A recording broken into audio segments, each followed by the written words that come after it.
आज बात करते हैं अवयव या अविकारी शब्द जो हैं। आपने CAT, BSTC, first grade, second grade, REET, SI सभी प्रकार की भर्तियों में अवयव या अविकारी शब्दों की पहचान कैसे की जाती है, कितने प्रकार के होते हैं, दिए गए प्रश्न में किस प्रकार का अवयव है, कौन सा भेद है। मैं आपका प्रश्न जो है किसी भी स्थिति में गलत नहीं होने दूंगा। आप नियमित जुड़े रहें।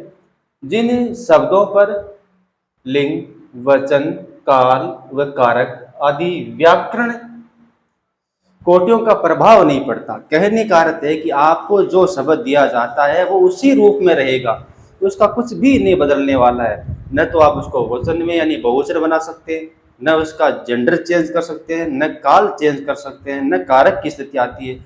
वे हमेशा एक जैसे रहते हैं। ए यानी नहीं और वह यानी खर्च, जो खर्च नहीं होते, जिनका रूप नहीं बदलता। अवयव के भेद जो हैं वो मैंने 6 प्रकार के बनाए हैं। एक है अपना क्रिया विशेषण अवयव। पहला जो है क्रिया विशेषण अवयव, इसी के 4 अन्य भेद हैं, बाकी के कोई भेद नहीं है। दूसरा है विस्मय बोधक अवयव। आपको उल्टा आई का निशान मिलेगा और जो अपने संबोधन कारक के चिन्ह है, हे, अरे, वहा, ओ, इस प्रकार के मिलेंगे, तो ये तो अपने आप में ईजी है। समुच्चय बोधक अवयव तीसरा प्रकार का हो गया है। संबंध बोधक अवयव है वो चौथे प्रकार का हो गया है। सकारात्मक या नकारात्मक जो है वो पांचवें प्रकार का हो गया है। और एक निपात, निपात जो है छठे प्रकार का अपना अवयव जो है हो गया है। इन सबको बारीकी से देखेंगे। उससे पहले क्रिया विशेषण के कितने भेद माने गए, तो 4 भेद माने हैं। मैंने यहाँ पर इन दोनों को यहाँ रख दिया है, इनके अंतर्गत न रखकर, तो 4 प्रकार के मानते हैं। रीतिवाचक क्रिया विशेषण अपना पहला जो भेद है क्रिया विशेषण, इसमें क्या होता है। सबसे पहले तो आपको धातु देखनी है, क्रिया देखनी है कि कौन सा शब्द क्रिया बता रहा है। क्रिया के ठीक पहले आपको क्रिया की विशेषता बताई जा रही है, तो आंख बंद करके आप कह सकते हैं कि ये क्रिया विशेषण है। लेकिन किस प्रकार का क्रिया विशेषण है, उनके लिए अपने को इनकी विस्तार से चर्चा करनी पड़ेगी या फिर पढ़ना पड़ेगा। रीतिवाचक क्रिया विशेषण का आप उदाहरण ले सकते हैं। जैसे मान लीजिए एक शब्द मैंने दे दिया पढ़ना, तो राम पढ़ता है। यहाँ कोई क्रिया विशेषण नहीं है, लेकिन राम धीरे पढ़ता है। तो अब राम के पढ़ने की स्टाइल, शैली, तौर तरीका आपके ध्यान में आ रहा है, रीति ध्यान में आ रही है कि किस प्रकार पढ़ता है, धीरे। तो ये रीतिवाचक क्रिया विशेषण हो जाएगा। उसी प्रकार से स्थानवाचक, स्थान का अर्थ स्थान बताया जाएगा। वह अंदर सो रहा है, वह बाहर पढ़ रहा है। कालवाचक है आज, कल, परसों, तरसों, नरसों, अभी, बाद में, इस प्रकार के शब्द आते हैं क्रिया से पहले। परिमाणवाचक में क्रिया होगी, वर्ब होगी, क्रिया होगी, काम होगा, लेकिन मात्रा होगी। वह बहुत बोलता है, बोलता तो है लेकिन कितना बोलता है, बहुत बोलता है। वह कम पढ़ता है, या फिर मान लीजिए वह जरा सा बोलता है, ये जरा सा बोलकर चला गया, तो ये उसकी मात्रा या क्वांटिटी हो जाएगी। अब अपन इनको विस्तार से पढ़ेंगे। सबसे पहले अपन लेंगे क्रिया विशेषण अवयव और उनके भेद, उनके बाद क्रमागत रूप से इनकी चर्चा करेंगे। आपका क्वेश्चन जो है किसी भी स्थिति में गलत नहीं होगा। आप पढ़ रहे हैं हिंदी व्याख्याता से। आगे अपन देखते हैं क्रिया विशेषण अवयव। क्रिया की विशेषता बहुत ही इजी पहचान है। क्रिया विशेषण अपना पहला अवयव जो है क्रिया की विशेषता बताएगा।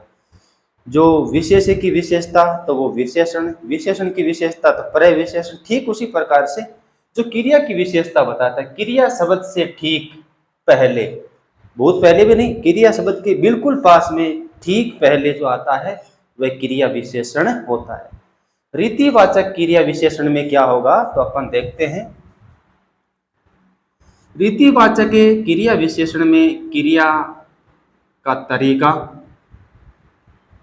या आप कह सकते हैं ढंग, या आप कह सकते हैं शैली, और इन्हीं नामों से बना है क्रिया की रीति।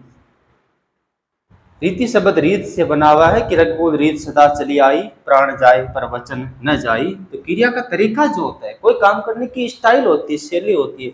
अब मैं आपके सामने उदाहरण रखता हूं कि किस प्रकार से उदाहरण आते हैं और किस प्रकार के क्वेश्चन बनते हैं। जैसे मान लीजिए राम तेज दौड़ता है। दौड़ता क्या है? क्रिया। क्रिया के ठीक पहले लगा हुआ है क्या? तेज। राम तेज दौड़ता है। दौड़ता तो है लेकिन दौड़ने की विशेषता बताती है राम कैसे दौड़ता है? तेज। या फिर मान लीजिए एक उदाहरण ले लिया, वह चोर को धनाधन मारने लगा या पीटने लगा। अब मारना या पीटना अपने आप में क्रिया है, लेकिन मारने का तरीका क्या है? धीरे धीरे नहीं, धनाधन। या फिर वह धीरे धीरे पढ़ता है। तो यहाँ पढ़ता क्रिया है लेकिन पढ़ने का तरीका क्या हो गया है? धीरे धीरे। वह अचानक आया। आया तो है लेकिन कैसे? अचानक। तो कहने का अर्थ ऐसे शब्द आते हैं जो किसी भी काम को करने का अपने पास ढंग बताते हैं, रीति बताते हैं, तौर तरीके बताते हैं। तो वहां पर कौन सा हो जाता है? रीतिवाचक क्रिया विशेषण हो जाता है। अपन नंबर 2 देखते हैं। स्थानवाचक क्रिया विशेषण कौन सा हो जाएगा? स्थानवाचक क्रिया विशेषण। इसमें क्या होगा? इतना ही ध्यान रखना है, कुछ ज्यादा ध्यान नहीं रखना है, केवल इतना ध्यान रखना है क्रिया के घटित होने का, यानी क्रिया के घटने का, घटित होने का स्थान बताया जाएगा। क्रिया कहाँ हो रही है, क्रिया का स्थान बता दिया जाता है। काम हो रहा है लेकिन काम के पूर्व यानी क्रिया के ठीक पहले स्थान बता दिया जाता है। जैसे मान लीजिए गीता अंदर पढ़ रही है। गीता अंदर पढ़ रही है। पढ़ना क्रिया है, कहाँ पढ़ रही है? अंदर। तो अंदर का संबंध यहाँ स्थानवाचक क्रिया विशेषण से है। लेकिन मैं ऐसे रख दूं कि गीता घर में पढ़ रही है, तो घर जो है वो क्या हो जाएगा? वहां पर आप संबंध बोधक अवयव माना जाएगा। जो कंफ्यूज होगा मैं आपको वहां पे बता दूंगा या वो क्लियर कर लेंगे अपन। तो गीता अंदर पढ़ रही है, वह नीचे खेल रहा है। खेल यानी खेलना क्रिया है लेकिन कहाँ? नीचे। अब मैं बता दूं, ऊपर नीचे, यहाँ वहां, दाएं बाएं, इधर उधर, यहाँ वहां, या फिर दिशाएं, जहां पर भी क्रिया के घटित होने का स्थान बताया जाता है कि अमुक स्थान पे क्रिया घटित हो रही है, तो वहां पर स्थानवाचक क्रिया विशेषण हो जाएगा। इसमें बाहर भीतर अंदर यहाँ वहां आपको ऐसा लगना चाहिए, ऊपर नीचे दाएं बाएं, वह मेरे दाएं बैठ रहा है या बैठा है, वो इधर खेल रहा है उधर खेल रहा है। कहने का अर्थ है कि आपको स्थान का ज्ञात होते स्थानवाचक क्रिया विशेषण हो जाएगा।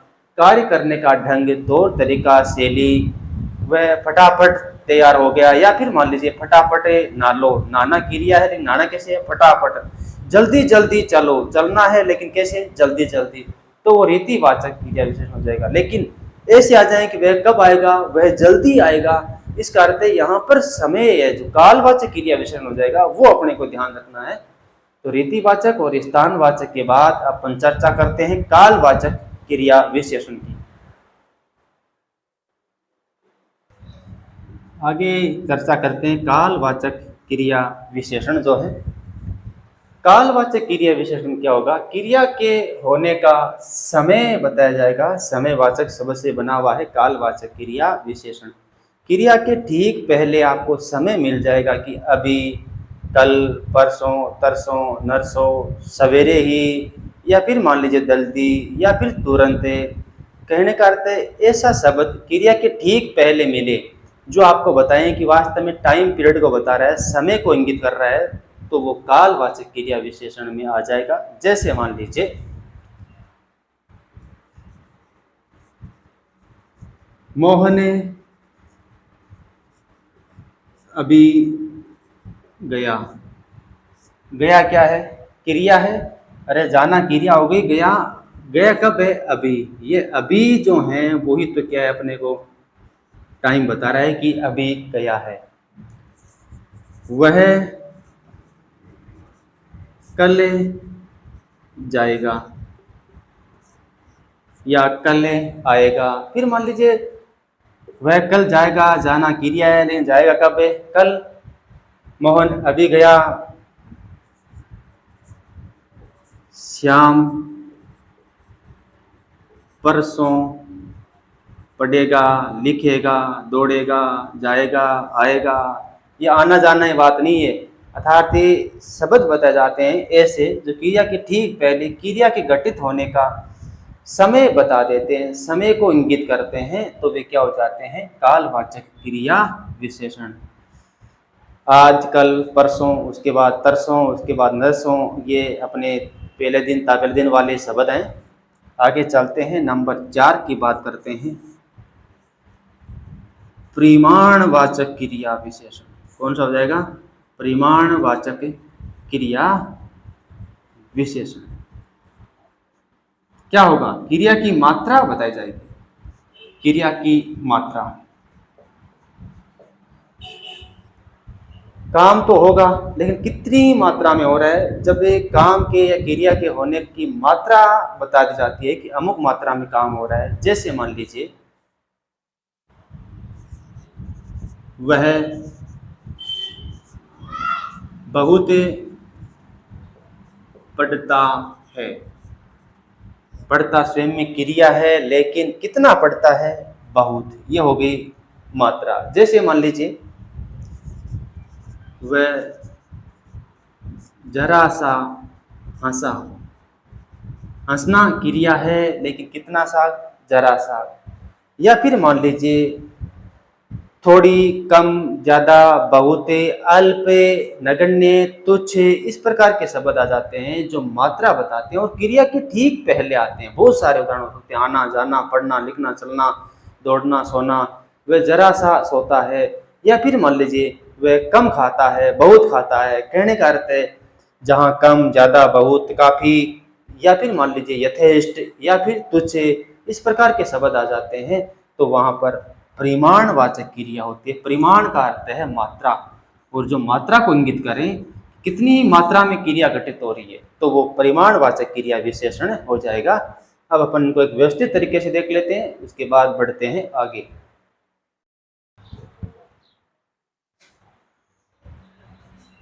अवयव या अविकारी शब्दों में या शब्द में अपन क्रिया विशेषण अवयव जो हैं उनकी पहचान करेंगे, फिर अपना प्रश्न किसी भी स्थिति में गलत नहीं होगा। पहला है रीतिवाचक क्रिया विशेषण। रीतिवाचक क्रिया विशेषण में क्या होगा? तो रीतिवाचक क्रिया विशेषण में अपने को क्या करना है? कुछ नहीं करना है। कोई भी काम कैसे, दिए गए वाक्य में कैसे लगाते हैं, प्रश्न का उत्तर देगा, अर्थात कैसे प्रश्न का उत्तर आता है, तो कौन सा क्रिया विशेषण हो जाएगा? रीतिवाचक क्रिया विशेषण।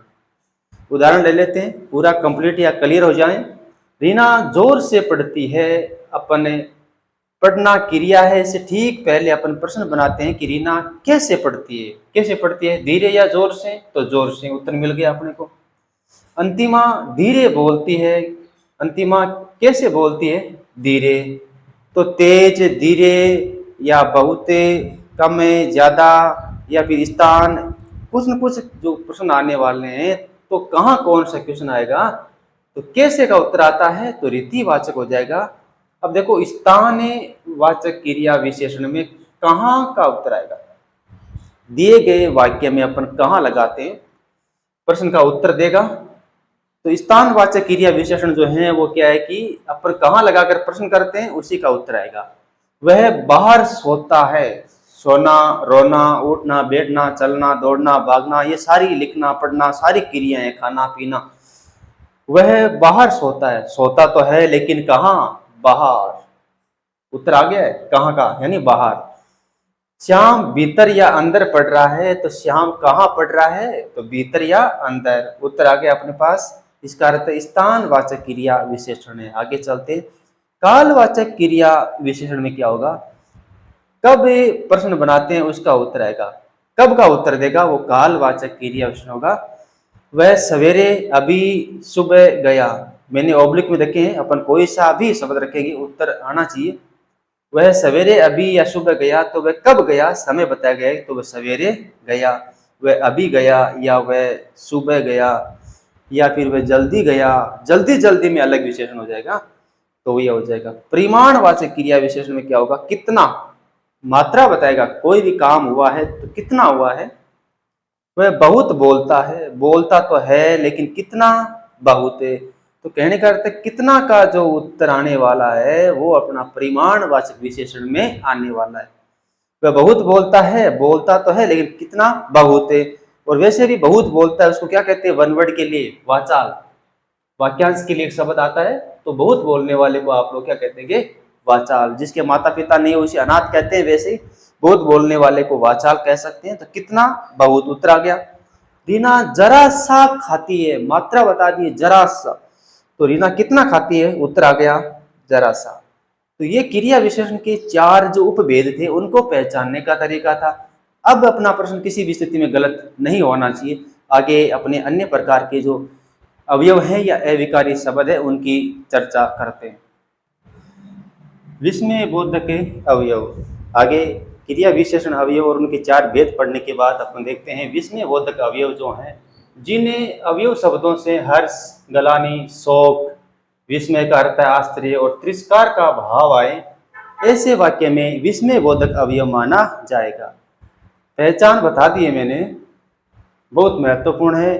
वाक्य के शुरू में आपको ये शब्द मिलेंगे, न तो बीच में मिलेंगे और न अंत में मिलेंगे। वाक्य के शुरू में आपको ये शब्द और एक विस्मय बोधक का चिन्ह मिलेगा, उल्टा आई जो होता है, वाह, छी, हाय, अरे, शाबाश, ओहो, वाक्य के शुरू में मिलेंगे। अब पहला उदाहरण है अपना, वाह क्या दृश्य है, क्या सीन है। मान लीजिए अपन कहीं घूमने जाते हैं, घाटियों में, वादियों में, वहां देखकर हमारे मन में हर्ष का भाव जागृत हो जाता है। यहाँ पर जो ये भाव आ रहा है हर्ष का, वाह क्या दृश्य है, हे भगवान ये क्या हो गया, तो यहाँ पे हे आ गया है। यहाँ पर आप विस्मय या आश्चर्य का या फिर मान लीजिए गलानी और शोक प्रकार का भाव है, ओहो कितना बुरा हुआ, तो यहाँ पर ये चिन्ह आ गया, छी कितना बुरा दृश्य है। तो मान लीजिए जहाँ कहीं मृत पशुओं को देख लेते हैं, गंदगी को देख लेते हैं, ऐसे सीन जो बुरे लगते हैं, मन में घृणा का भाव आता है, तो जहाँ पर घृणा का या तिरस्कार का भाव आ जाए वहाँ पर छी कितना बुरा दृश्य है। तो विस्मय बोधक अवयव में कोई दिक्कत नहीं है, सामान्य तौर पर यह पहचान है, ऐसे शब्द मिलेंगे। समुच्चय बोधक अवयव देखते हैं। दो शब्दों को मिलाने के लिए योजक शब्द काम में लिए जाते हैं, या फिर मान लीजिए दो वाक्यों को मिलाने के लिए योजक शब्द काम में लेते हैं अपन, तो वहां पर समुच्चय बोधक अवयव होते हैं। समुच्चय बोधक का अर्थ है उसको सबको एक कर लेना, समुच्चय अर्थात सब कुछ एकत्रित कर लेना, एक कर लेना। आगे देखते हैं उदाहरण, राम ने केले और संतरे खाए। दो शब्दों का मिलान हो रहा है, दो शब्दों को मिलाने का काम दो शब्दों को एक योजक शब्द के द्वारा मिलाया जा रहा है। कौन, और। वर्षा रुक गई और मोर नाचने लगे। संयुक्त वाक्य का उदाहरण है, दो स्वतंत्र वाक्य होते हैं जो किसी योजक चिन्ह के द्वारा क्या होते हैं, जुड़े हुए होते हैं। वर्षा रुक गई और मोर नाचने लगे। राधा बीमार है इसलिए वह विद्यालय नहीं आई। तो कहने का अर्थ है तो, या, इसलिए, और, किंतु, परंतु, लेकिन, इस प्रकार के शब्द जो होते हैं और दो वाक्यों को जोड़ते हैं, कनेक्ट करते हैं, तो वहां पर समुच्चय बोधक अवयव हो जाता है। बहुत सारे शब्द हो सकते हैं आपके पास, किंतु, परंतु, या, लेकिन, इसलिए। अब मान लीजिए बादल गरजे लेकिन किंतु या परंतु वर्षा नहीं हुई। राम आया और श्याम नहीं आया। या फिर मान लीजिए कोई ऐसा उदाहरण जो मान लीजिए इस प्रकार के शब्दों से जुड़ा हुआ होता है, तो वहां पर समुच्चय बोधक अवयव होता है। आगे चर्चा करते हैं अपन संबंध बोधक अवयव की।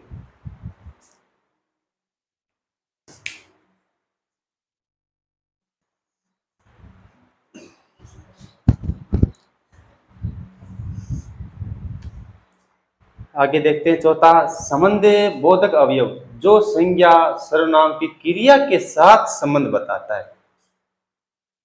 पहचान बहुत ईजी है। कारक चिन्ह के, का, की, प्राय क्या आएगा? के। मेरे घर के सामने, देखिए के सामने बस स्टैंड है, तो हुआ क्या? घर के और बस स्टैंड के बीच में जो एक संबंध बता रहा है, तो घर व बस स्टैंड के बीच में क्या बता दिया गया है? संबंध। तो संबंध बोधक अवयव हो जाएंगे। ऐसे भी आपके न समझ में आए तो प्राय के का प्रयोग होता है, के, का, की। मोर बादलों की ओर देखकर नाचने लगे, तो यहाँ बादलों और मोरों के बीच संबंध हो गया है। मोर बादलों की तरफ नहीं देखते तो नहीं नाचते, लेकिन मोर बादलों की ओर देखकर नाचने लगे। या फिर मान लीजिए मेरे घर के सामने बस स्टैंड है, या फिर मेरे घर के सामने तालाब है, तो घर का और तालाब का संबंध हो गया कि मेरे घर के सामने तालाब है। इस प्रकार का होता है, तो वहां पर संबंध बोधक अवयव हो जाता है। सकारात्मक और नकारात्मक अवयव ये बहुत इजी है। अब हाँ, जी हाँ, जरूर, अवश्य और पक्का इस प्रकार के शब्द आते हैं, तो वहां पर सकारात्मक होता है। जहां काम होता है वो पॉजिटिव है, सकारात्मक है। ऐसे वाक्य जहां काम का निषेध होता है, कोई काम नहीं होता है, तो नेगेटिव या नकारात्मक हो जाएगा।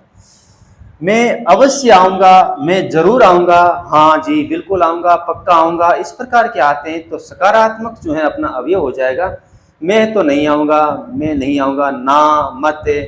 या फिर मान लीजिए ऐसा वाक्य जहां कोई काम न होने का भाव हो, तो वहां पर नकारात्मक है, और जहां काम होने का भाव होता है तो वहां पर सकारात्मक अवयव हो जाएगा। ये बहुत महत्वपूर्ण है। काफी बार एग्जाम में पूछा था, निपात क्या है? नी यानी जिसके, पात यानी बल, जिसके ऊपर बल डाला जाता है। सीधी भाषा में समझा दूं, राम ही जयपुर जाएगा, इसका अर्थ है कोई दूसरा नहीं जाएगा। कौन जाएगा? राम ही जयपुर जाएगा। एक तो राम जयपुर जाएगा, अपने पास विकल्प था कि राम नहीं जाए तो श्याम जा सकता था, राम जयपुर जाएगा, लेकिन निपात डाल दिया है कि राम ही जयपुर जाएगा। यहाँ ही जो है वो क्या हो गया? निपात हो गया। वाक्य पर बल डाल दिया गया है, उसके अर्थ में विशेष बल की प्राप्ति हो गई है कि राम ही जाएगा, अमुक काम वह ही करेगा या श्याम ही करेगा। इसका अर्थ अब श्याम को करना ही पड़ेगा, दूसरा कोई उपाय नहीं है। तो कहने का अर्थ है भरसक प्रयास, या फिर ही, या तक, या फिर ना, या मत, इस प्रकार के, या केवल, केवल तुम ही आओगे, इसका अर्थ को दूसरा नहीं आ सकता, केवल तुम ही आओगे। मात्र 2 मिनट का समय, तो इसका अर्थ है आगे पीछे कुछ भी नहीं है। तो जहां पर निपात होते हैं, अब अपन निपातों को एक प्रकार से अलग पढ़ लेते हैं ताकि निपात का क्वेश्चन जो है वो गलत नहीं होगा। निपात क्या होते हैं? जो संज्ञा, सर्वनाम, विशेषण, क्रिया विशेषण के साथ लगकर उसके अर्थ में विशेष प्रकार के बल भर देते हैं, वे निपात होते हैं। ने यानी जिसके, पात यानी बल डाला जाता है। न, नहीं, मत, मात्र, केवल, ही, भर, तो, तक, भी आदि मैंने प्रमुख जो निपात छांटे हैं वो हैं। अब अपन उदाहरण ले लेते हैं निपातों के, किस प्रकार से इनके वाक्य बनते हैं और किस प्रकार के क्वेश्चन एग्जाम में पूछे जाते हैं। आगे देखते हैं निपात ही, भी, तक, तो, मत, न, क्या, मात्र और केवल प्रमुख रूप से जो निपात प्राय काम में आते हैं, एग्जाम में पूछे जाते हैं। यह आपको पहले बता दिया गया है कि किसी भी संज्ञा, सर्वनाम, विशेषण, क्रिया विशेषण के ऊपर विशेष बल डालने के नियोजन से ही क्या करते हैं, अपन निपात का प्रयोग करते हैं।